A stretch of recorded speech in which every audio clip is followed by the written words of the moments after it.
Oui, nous sommes tous pour une nouvelle loi portant code minier relatif au contenu local au Burkina Faso.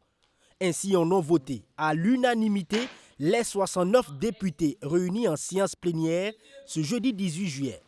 Cette loi vient modifier celle de 2015 pour maximiser davantage les retombées positives de l'exploitation minière sur le volet socio-économique. Le Burkina Faso est le troisième producteur d'or en Afrique en 2022. Le pays fait face à de nombreux défis de divers ordres et le métal jaune peut apporter une valeur ajoutée pour relever ce défi. C'est pourquoi, dans cette disposition, l'augmentation de la participation de droits de l'État passe de 10 à 15%.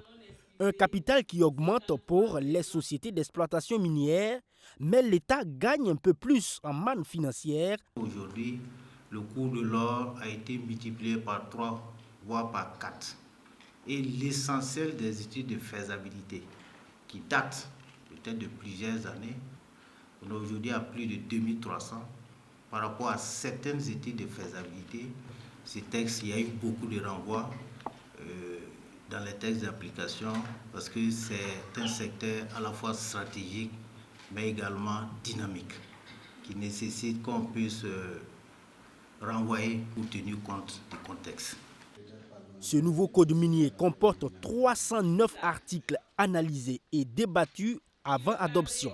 Pour une vue plus holistique des bénéfices du sous-sol burkinabé, le Fonds minier de développement local est modifié et devient tout simplement le Fonds minier de développement. L'idée est d'étendre les revenus de toutes les ressources bien au-delà des localités où sont implantés les sites d'exploitation.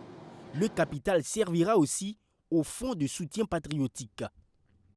Le Fonds minier de développement intègre en même temps tout ce qui était mission assignée au Fonds minier de développement local. Donc ça demeure. Mais on a voulu élargir davantage la mission et les attributions du Fonds minier de développement.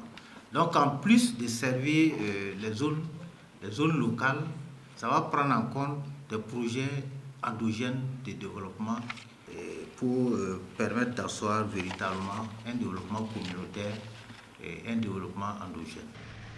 Le secteur minier est l'un des secteurs les plus dynamiques depuis le boom minier en 2009. Mais jusqu'à ce jour, le Burkina Faso ne dispose d'aucune pépite pouvant constituer sa réserve d'or.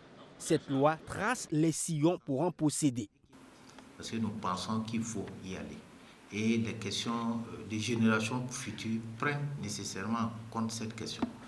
Parce que si 60 ans durant, nous n'avons même pas un seul gramme d'or, ça pose quelque peu un problème. Il faut que nous y allons. Mais au-delà même de la simple question de la constitution de la réserve d'or, on prend en compte également cette question de certification. C'est pourquoi ce n'est pas seulement la réserve d'or qui nous intéresse, nous voulons également qu'à travers la raffinerie, nous puissions avoir quelque chose qui est certifié, quelque chose qui porte le label Burkina. Pour l'adoption de cette nouvelle loi, il faut compter les nouveaux députés qui font leur entrée à l'ALT. Il s'agit entre autres de Ali Badra Ouedraogo pour le compte du RPR ou encore Herman Yelkoni de l'APP Burkindi. 12 au total, ils ont été désignés suivant les conclusions des assises nationales du 25 mai dernier pour représenter les partis et mouvements politiques. Leur mandat est ainsi validé pour siéger au sein de l'Assemblée législative de transition.